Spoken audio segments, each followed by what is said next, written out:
کتنی چیزیں رکھی؟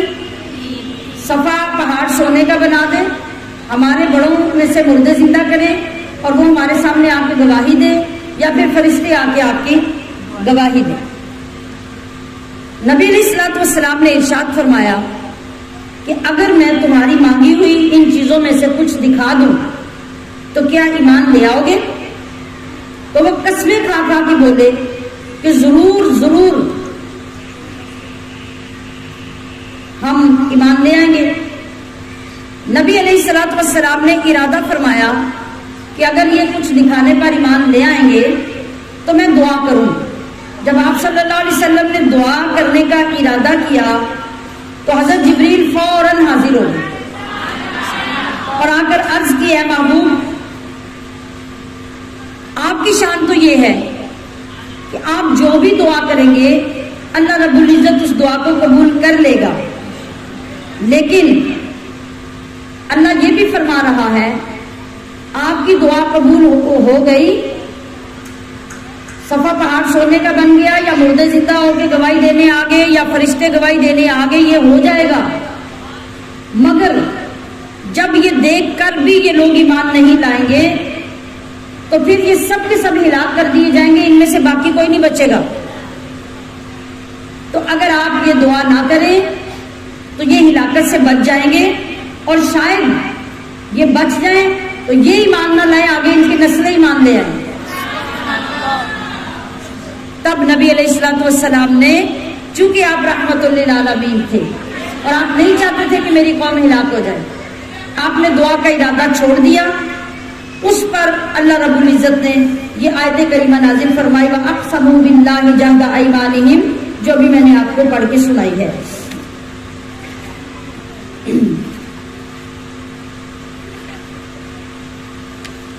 جی